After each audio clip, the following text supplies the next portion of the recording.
특별히 명절을 맞아서 고향을 방문하신 우리 모든 분들에게도 주님의 은총이 늘 함께 하시기를 예수님의 이름으로 축복합니다.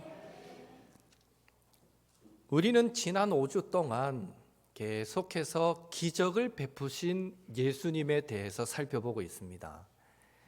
처음에는 예수님께서 가나 혼인 잔치에서 물이 변하여 포도주 되는 기적을 보여주셨고요. 두 번째는 이 오병이어의 기적, 물고기 2마리 보리떡 5개로 5,000명, 성인 남자만 5,000명을 먹이고도 12광줄이나 그 음식을 남겼다는 그 기적 사건을 우리가 나누었고요. 세 번째는 예수님께서 풍랑이는 그 바다 위를 걸어오신 사건, 그 말씀을 나누었고, 네 번째는 오늘날에도 불치의 병이라 할 수 있는 중풍병, 그 중풍병자를 고치신 사건을 살펴보았고요. 그리고 지난주에는 이방 지역이었죠. 거라사 지역으로 가셔서 더러운 군대 귀신 들린 자, 이 군대라는 헬라어 단어가 6,000명 단위의 군대를 의미합니다. 적어도 그냥 단어 그대로만 이해해도 그 한 사람 안에 군대 귀신이 들어갔는데 그 군대 귀신의 숫자는 적어도 6,000명 이상의 숫자가 아니었을까. 그러니 2,000마리나 되는 돼지떼에 다 들어가서 그 돼지떼가 한 번에 몰사하잖아요. 그만큼 강력한 귀신 들렸던 사람을 고치신 그 사건에 대해서 우리는 지난주 살펴보았습니다. 이 외에도 구약 성경에 보면 우리는 하나님이 얼마나 전능하신 분이신가를 잘 알게 됩니다. 하나님은 말씀으로 천지를 창조하셨습니다. 애굽에 10가지 재앙을 내린 사건 기억하실 것입니다. 하나하나가 하나님이 전능하신 분이시다라는 것을 잘 보여줍니다. 홍해를 갈라서 그 강바닥을 마른 땅처럼 이스라엘 백성들이 건너도록 하신 기적 사건을 기억하실 것이고요. 그리고 광야 생활할 동안 하늘에서 만나가 내려 가나안 땅에 들어가서 농사를 지어서 열매를 거두는 순간까지 하늘에서 만나가 내려 먹은 그 사건 기억하실 것입니다. 하루라도 빠지면 굶었을 텐데 이스라엘 백성들 한결같이 빠짐없이 신실하게 40년 동안 만나가 어김없이 내렸다는 것, 그것만 생각해보고 묵상해봐도요, 정말 하나님의 사랑은 신실하시다, 변함없으시다 하는 걸 느끼게 됩니다. 또 가나안 정복 당시에 여호수아 10장 12절에 보면 태양아 너는 기브온 위에 머무르라, 달아 너는 아얄론 골짜기에 그리 할지어다 하고 머물러라 라고 선포할 때에 이스라엘이 아모리 연합군을 다 쳐서 물리치기까지 태양이 그대로 있었더라 하는 이 기적 같은 사건도 성경은 보여줍니다. 이 모든 것이 하나님이 얼마나 전능하신 분이신가를 우리에게 말씀해 주고 있습니다. 여러분 어떻습니까? 성경을 읽다가 말씀을 듣다가 하나님 예수님께서 보여주셨던 이 기적 사건을 접할 때에 그 전능하심에 우와 하고 감탄하게 되십니까? 아니면 슬프게도 그 보여주신 기적들에 너무 이제 익숙해져 버려서 감동하기보다는 무덤덤하지는 않으신지요? 그런 의미에서 매주일 예배를 통해서 은혜 받기를 사모하는 우리에게 꼭 필요한 것이 있다면 그것은 하나님의 그 능력에 압도당하는 감각을 되찾는 일이다 라고 말할 수 있을 것입니다. 왜 그렇습니까? 하나님이 어떤 분이신지 성경을 통해서 그분의 실체를 마주하게 될 때에 놀라움과 경외심을 느끼는 만큼 우리는 은혜와 감동을 누릴 수 있기 때문입니다. 감격하는 만큼, 감동하는 만큼 우리는 은혜를 누릴 수 있다는 것이죠. 오늘도 우리는 기적을 베푸신 예수님에 대해서 함께 말씀을 나누게 될 것입니다. 혈루증 앓던 여인을 치유하시고 또 회당장 야이로의 딸을 살리신 사건을 함께 살펴볼 때에 그 예수님의 전능하신 능력이 나와는 무관하다는 듯이 무덤덤하게 말씀을 받지 마시고 그 예수님의 능력이 오늘날 나에게도 동일하게 임할 수 있는 능력이다라는 믿음으로 놀라움과 경외심으로 말씀을 받는 은혜의 시간이 되시기를 예수님의 이름으로 축복합니다. 지금 예수님은 이방 지역인 거라사 지역에서 군대 귀신에 붙잡혔던 한 사람을 고쳐주시고 그 일로 인해서 그 지역 사람들이 두려운 나머지 제발 우리 동네를 떠나가 주십시오 하시자 예수님은 다시 배를 타고 이 유대 지역으로 돌아오셨습니다. 그리고 예수님께서 돌아오셨다라는 소식은 순식간에 퍼졌고요. 그 예수님이 계시는 갈릴리 바닷가로 사람들이 몰려들었습니다. 그때 회당장 중에 한 사람인 야이로도 예수님을 찾아왔고요. 찾아와서는 예수님의 발 아래에 엎드려서 지금 병에 걸려 죽게 된 딸이 있는데 그 딸을 살려달라고 간곡하게 요청하는 모습을 보게 됩니다. 사랑하는 성도 여러분, 이 회당장 야이로가 예수님의 발 아래에 엎드려서 간곡히 구하는 이 장면은 두 가지 면에서 예수님과 주변 사람들을 놀라게 하고도 남을 만한 일이었다라고 말할 수 있습니다. 첫째로 회당장 야이로의 행동은요, 주변 사람들을 놀라게 만들기에 충분했습니다.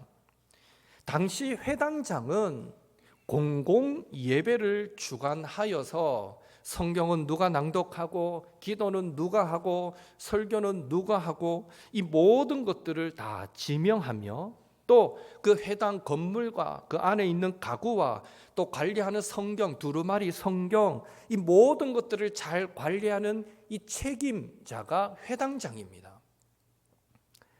예수님 당시 회당은 일반적으로 10명의 회당 관리자들이 있었고요. 한 회당에 10명의 회당 관리자들이 있었고 그 중에 3명은 원로 장로들이 회당장 역할을 감당했고요. 나머지 7명의 회당 관리자들을 이 3명의 원로 장로들이 회당장들이 7명을 관리하면서 회당을 이끌어 갔던 것입니다. 그러니까 지금 이 야이로가 회당장 중에 한 명이다라는 이 말은 곧 존경받는 이 유대 마을에서 이 마을을 이끌어가는 3명의 원로 장로 중 한 명이다라는 뜻이고 이것은 곧 그 동네에서 3명의 존경받는 동네 어르신 중에 한 명이다 이런 의미가 되는 것입니다. 그런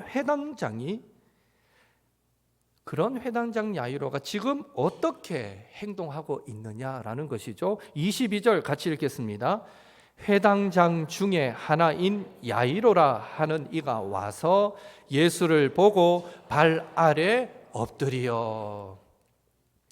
동네 사람들에게 존경받던 회당장 야이로는 병으로 고통받고 있는 그 딸을 살리기 위해 예수님께 찾아와서 그 발 아래에 엎드렸던 것입니다. 자신보다도 훨씬 젊은 예수님께 무릎을 꿇어 엎드린 이 회당장 야이로의 모습은 지켜보던 주변의 많은 사람들을 놀라게 하고도 남는 행동이었습니다. 저 어르신이 어떻게 그렇게까지 충분히 그렇게 생각할 수 있는 장면이라는 것이죠.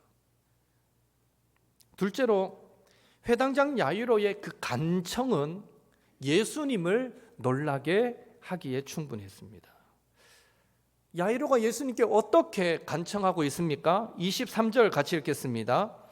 간곡히 구하여 이르되 내 어린 딸이 죽게 되었사오니 오셔서 그 위에 손을 얹으사 그로 구원을 받아 살게 하소서 하거늘. 야이로의 간청은 두 가지입니다. 첫째, 예수님의 치료 행위에 대한 간청입니다. 오셔서 그 위에 손을 얹어 주소서. 둘째, 예수님의 그 치료 결과에 대한 간청입니다.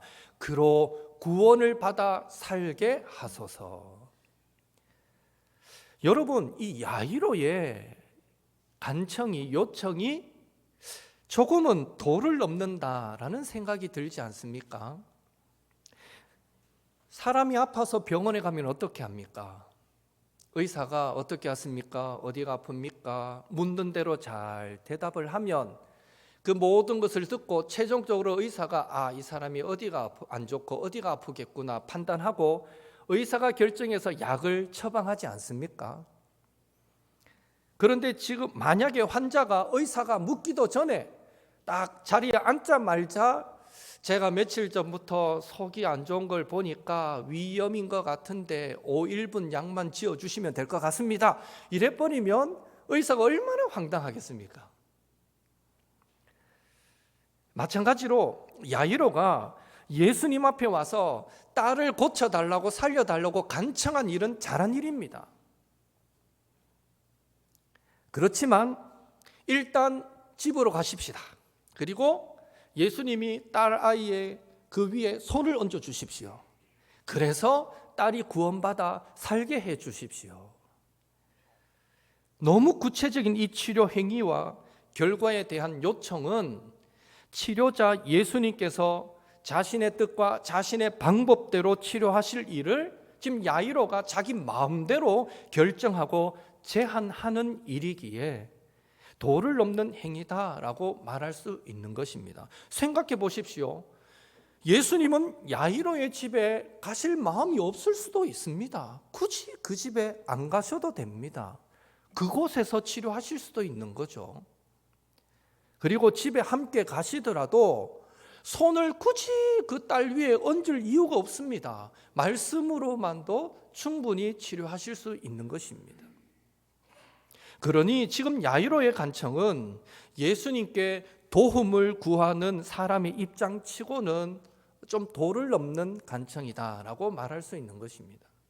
예수님이 알아서 하실 일인데 요렇게 해주십시오라고 얘기하고 있다는 거죠. 그렇다면 어떤 의미에서 이 해당장 야이로의 간청이 예수님을 놀라게 만들기에 충분했을까요?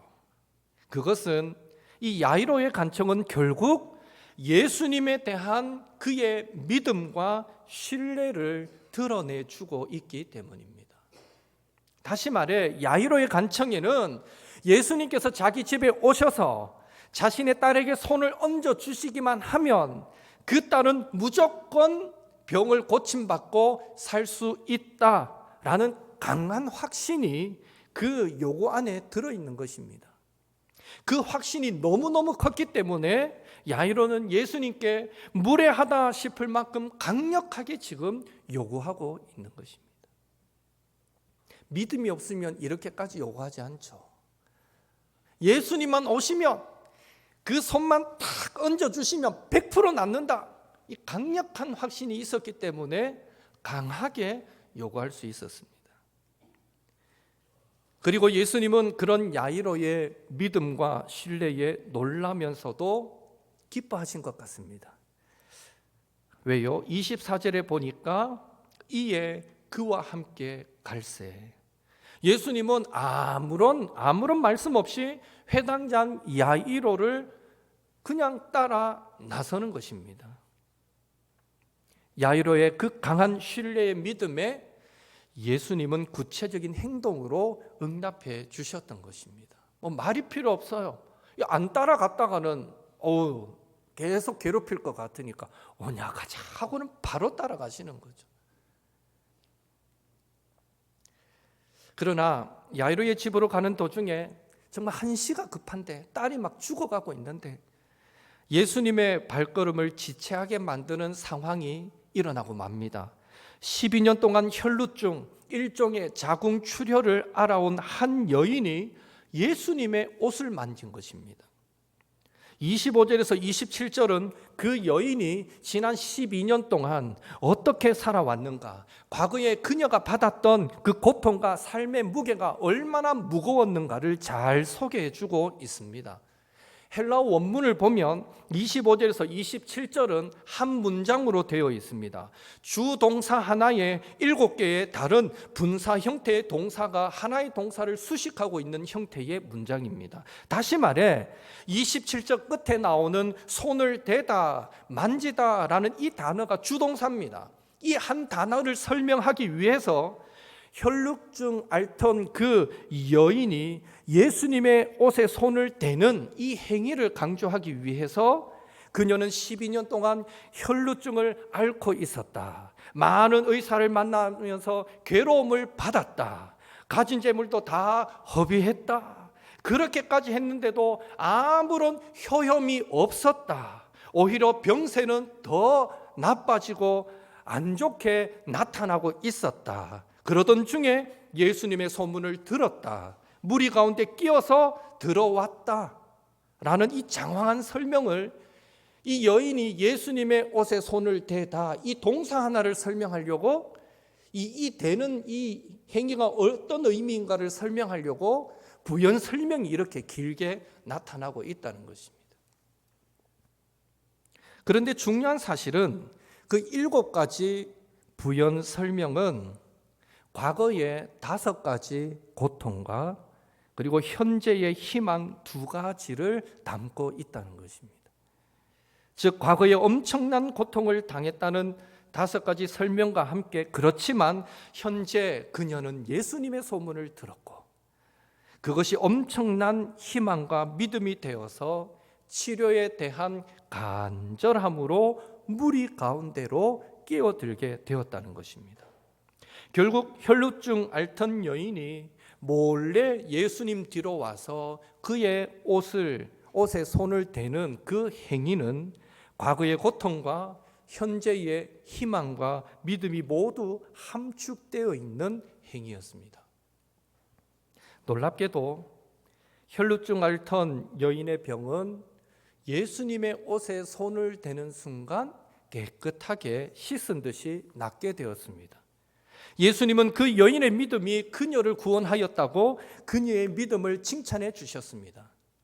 왜 예수님은 뒤에서 몰래 자신의 옷을 만진 여인의 믿음을 칭찬하셨을까요?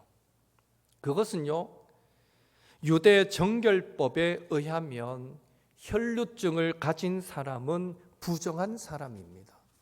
어떤 형태로든지 몸에서 피가 멈추지 않고 어떤 형태로든지 계속해서 흐르는 사람을 부정한 사람으로 여깁니다. 그래서 그런 사람은 다른 사람들과의 접촉을 금지시키고 있습니다. 왜요? 혈루증 있는 사람이 다른 사람과 접촉하면 접촉한 그 사람도 하루 종일 부정한 사람이 되어서 다른 일을 못하게 되기 때문입니다. 그러나 이 여인은요, 예수님의 소문을 들은 후에 예수님에 대한 믿음이 생겨서 그 유대 정결법을 뛰어넘는 그런 행동을 했던 것입니다. 그런 그녀의 믿음을 귀하게 보셨기에 예수님은 그녀에게 구원의 선포와 더불어서 병에서 놓여 건강할지어다 하고 그에게 선포해 주셨던 것입니다. 이렇게 혈루증 앓던 여인의 치유 이야기가 마무리될 즈음에 다시 중단되었던 회당장 야이로의 딸 치유 이야기가 이어지는데요. 안타깝게도 야이로의 집에서 사람이 와서 그 딸이 죽었다라는 절망스러운 소식을 전하게 됩니다. 삶과 죽음이 교차되는 그런 순간입니다. 혈루증 앓던 여인이 지금 금방 새로운 삶을 얻게 되는 그 순간에 회당장 야이로의 딸은 죽음을 맞이하였던 것입니다. 회당장은 절망을 맛보게 되었던 것입니다. 그 순간에 예수님은 회당장 야이로에게 말씀하십니다. 36절 같이 읽겠습니다. 예수께서 그 하는 말을 곁에서 들으시고 회당장에게 이르시되 두려워하지 말고 믿기만 하라 하시고, 두려워하지 말고 믿기만 하라.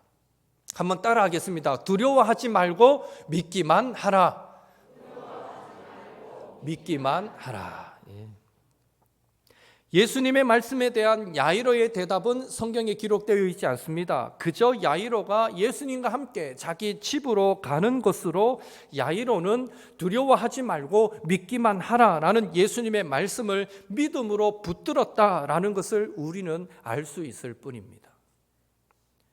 그리고 야이로의 집에 도착하신 예수님은 심히 통곡하는 사람들에게 아이가 죽은 것이 아니라 잔다고 하시면서 애초에 회당장이 예수님께 찾아와서 요청하신 그대로 예수님은 자기의 손으로 그 죽은 딸의 손을 만지고 잡고 달리다고 소녀야 일어나라 하심으로 그 죽었던 딸을 다시 살아나 걷게 만들어 주셨던 것입니다.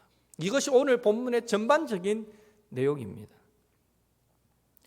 예수님께서 혈루증 앓던 여인을 고치신 것과 회당장 야이로의 죽었던 딸을 살리신 이 기적 사건은 오늘 우리에게 크게 두 가지를 교훈해 주고 있습니다. 첫째는 우리도 모든 순간에 현실의 장벽을 뛰어넘는 믿음을 소유하자라는 것입니다.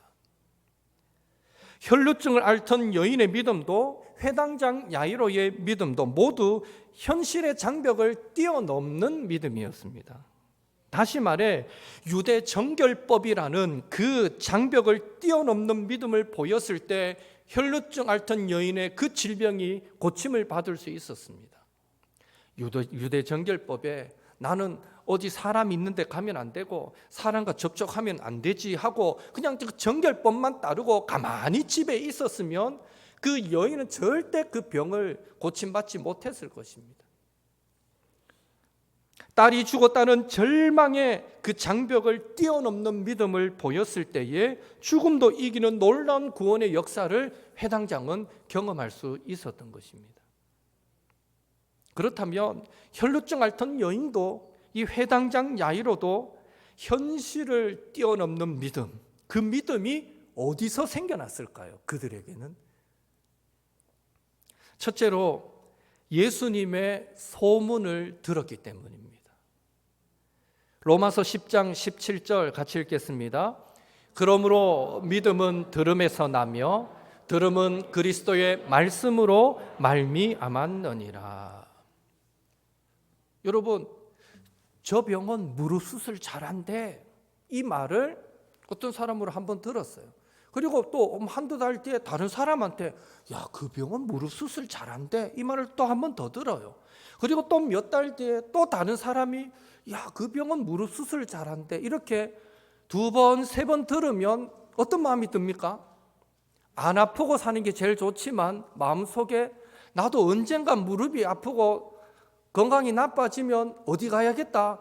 그 병원 가야겠다, 이런 생각 들지 않겠습니까? 회당장 야이로, 그도 마찬가지죠. 혈루증 앓던 여인 마찬가지죠. 예수님의 소문 한 번, 두 번만 들었겠습니까? 또 한 번 듣고 그 믿음이 생겨나겠습니까? 또 듣고 예수님이 귀신도 쫓아냈대, 이번에는 어떻게 아픈 사람도 고쳤대, 이번에 저 옆집 아저씨도 고침받았고, 또 며칠 뒤에는 저 옆집 아줌마도 또 회복됐고, 두 번, 세 번 얘기를 듣다 보니까 그 안에 믿음이, 예수님을 향한 믿음이 자라났던 것입니다. 예수님을 향한 소문을 듣고 또 들었을 때에 예수님을 향한 믿음과 신뢰가 자라나게 되어서 결국에는 자신들이 당면한 그 현실의 문제를 뛰어넘을 수 있게 되었다는 것입니다. 둘째로 절박한 믿음을 소유하였기 때문입니다. 예수님에 대한 소문을 들었을 때 혈루증 앓던 여인도 회당장 야이로의 그 심령도 그들 안에 믿음이 자라난 것은 한마디로 그 믿음은 절박한 믿음이었다라고 말할 수 있습니다. 야이로가 예수님께 내 어린 딸이 죽게 되었사오니 라고 말을 할 때에 어떤 톤으로 말했을 것 같습니까? 그래도 회당장인데, 동네 어른인데, 나이도 있고 뭐 체면도 있고 제 딸이 죽게 되었사오니 오셔서 뭐 이렇게 얘기했을까요? 지금 막 죽어가는데 예수님 발 앞에 엎드렸잖아요. 드라마나 이런 데 보면 보통 우리 아버지 살려주세요, 내 딸 살려주세요, 내 아들 살려주세요 할 때 보통 어떤 장면이 연출됩니까? 그 의사 손을 붙단지 바지가랭이를 붙들고 제발 살려달라고, 돈은 있는 대로 다 부른 대로 다 드리겠습니다. 보통 이런 장면 나오잖아요. 회당장 야이로의 그 상황, 내 어린 딸이 죽게 되어 싸우니 라고 말할 때 얼마나 절박한 상황이었겠습니까? 혈루증 앓던 여인, 많은 의사에게 많은 괴로움을 받고 가진 모든 것을 다 허비하고 아무 효용이 없었고 더 중하여졌다라는 이 모든 표현이 그녀의 절박한 상황을 보여주고 있는 것입니다. 더 이상 물러날 곳이 없다라는 절박한 상황. 이렇듯 상황이 절박하니 그들은 자연스럽게 절박한 행동을 할 수밖에 없었습니다. 야이로는 해당장, 동네 어른으로 존경받는 사람이었지만 예수님 발 앞에 엎드려서 간곡하게 구하였고, 혈루증 앓던 여인도 자신이 부정한 사람이기 때문에 다른 사람과의 접촉을 금해야 하지만 내가 욕을 먹으면 먹으리라, 사람들이 나를 죽이면 내가 죽으리라 하는 그 각오로 유대 정결법까지 무시한 채 예수님의 옷에 손만 대어도 구원받겠다라는 이 생각에 사로잡혀서 사람들 사이에 끼어들어 예수님의 옷에 손을 대었던 것입니다.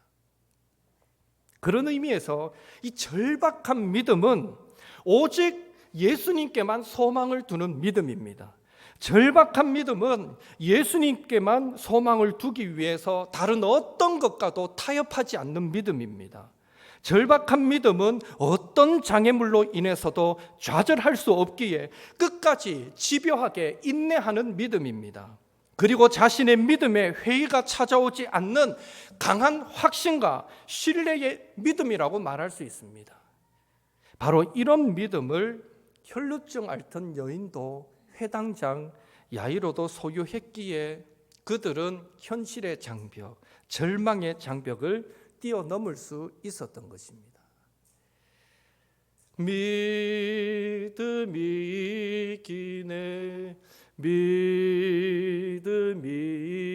기네, 주 예수를 믿음이 온 세상이 기네. 무거운 현실의 무게를 견디는 방법, 내 삶에 당면한 절박한 상황을 이기는 방법은 예수님을 믿는 믿음뿐입니다.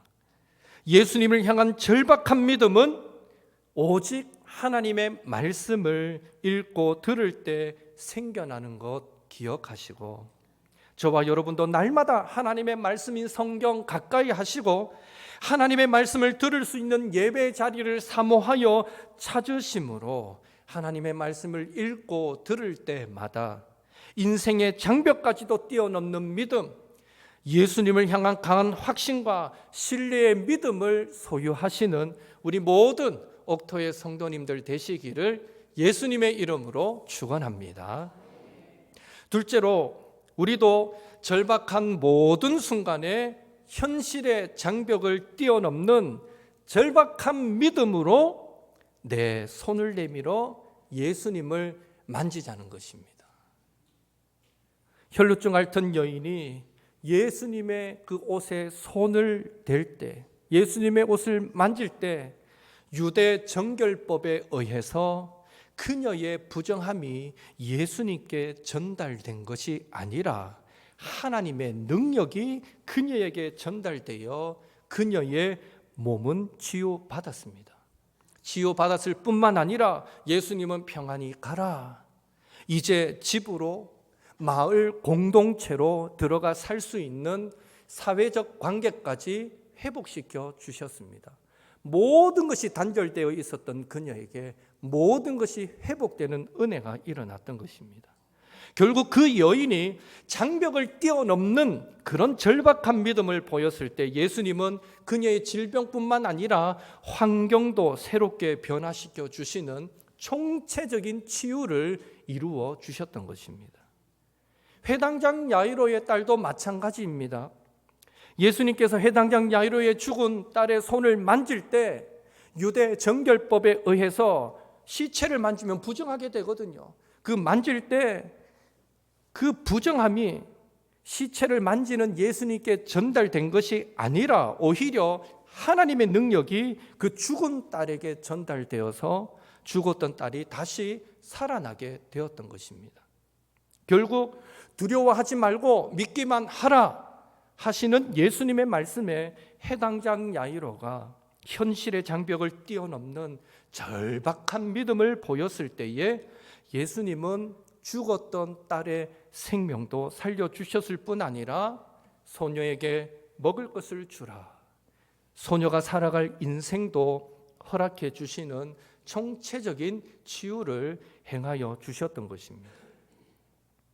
야고보서 2장 17절에 행함이 없는 믿음은 그 자체가 죽은 것이라 라는 말씀처럼 오늘날 우리도 현실의 장벽을 뛰어넘는 절박한 믿음으로 예수님을 만질 때, 다시 말해 어두운 현실에 지배당하지 않고 쓰러졌다가도 다시 일어서는 오뚜기처럼 예수님을 믿고 의지함으로 나아갈 때 예수님께서 도와주시면 얼마든지 현실을 초월하는 능력으로 승리할 수 있다라는 그 믿음으로 예수님과 동행할 때 혈루증 앓던 여인과 회당장 야이로의 딸처럼 예수님께서 손 내밀어 우리를 만져주심으로 당면한 현실의 고난과 절망의 장벽도 뛰어넘을 뿐 아니라 우리가 예상치 못했던 부분까지도 총체적인 치유와 회복의 은혜를 경험하시는 우리 모든 옥토의 성도님들 되시기를 예수님의 이름으로 축원합니다.